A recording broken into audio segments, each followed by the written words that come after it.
আসসালামু আলাইকুম রহমতুল্লাহ। মাকাম ট্যুরসের পক্ষ থেকে আমি ফয়সাল জুবায়ের আপনাদেরকে স্বাগত জানাচ্ছি।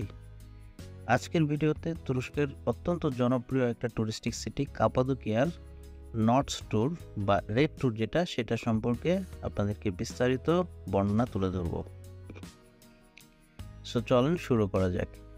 প্রথমত আমরা আপনাদেরকে পিক আপ করবো হোটেল থেকে সকাল 9টা থেকে 10টার মধ্যে। হোটেল থেকে পিক করার পরে আপনাদেরকে নিয়ে যাওয়া হবে দিনের প্রথম গন্তব্য দেরবেন্ট ভ্যালি বা ইমাজিনেশন ভ্যালি হিসাবে পরিচিত যে জায়গাটি সেখানে যাওয়ার পরে আমাদের ট্যুর গাইড আপনাদেরকে পুরো দিনের ট্যুরের বিস্তারিত ইনস্ট্রাকশন দিয়ে দেবেন। কাপাদোকিয়া ফেরি চিমনির জন্য বিখ্যাত।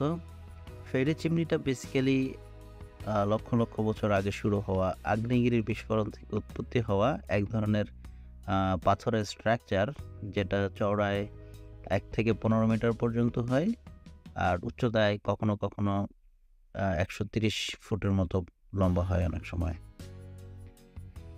ইমাজিনেশন ভ্যালির যেই ফেরি চিমনিগুলো আছে এগুলোর আকৃতিটা কিছুটা চাঁদের আকৃতির মতো।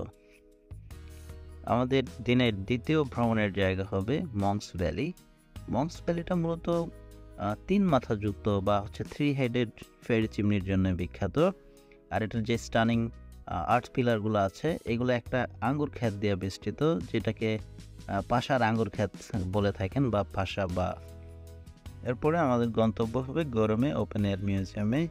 এই মিউজিয়ামটির মধ্যে মঠ, গির্জা এবং চ্যাপেলের একটা সংগ্রহশালা রয়েছে, যেটা শুরু হয়েছিল মধ্যযুগ থেকে এবং এই জায়গাটি তখনকার সময়কার খ্রিস্টানদের একটা অন্যতম শিক্ষাকেন্দ্র হিসেবে ছিল। গরমে ওপেন এয়ার মিউজিয়ামের পরে আমাদের লাঞ্চের সময় থাকবে। লাঞ্চের পরে আমরা ভ্রমণ করব একটা প্রাচীন পটারি ওয়ার্কশপে, যেটা খুব ছোট একটা শহর আভানসে অবস্থিত। এটা মূলত 3000 খ্রিস্টপূর্বাব্দের একটি পোড়ামাটির শিল্পকেন্দ্র। শহরের মধ্য দিয়ে বয়ে যাওয়া রেড রিভার থেকে কুমাররা এখানকার কাদামাটি সংগ্রহ করেন এবং এখানে গেলে আপনারা দেখতে পাবেন যে কাদামাটি থেকে কিভাবে সুন্দর সুন্দর সুভিনিয়ারগুলো ওরা তৈরি করেন। আমাদের ট্যুরের শেষ গন্তব্য হবে উচিশার ক্যাসেল। এটা মূলত এই অঞ্চলের সবচেয়ে উঁচু পয়েন্ট, যেখান থেকে পুরো কাপাদোকিয়া শহরের খুব সুন্দর একটা প্যানোরামিক ভিউ পাওয়া যায়।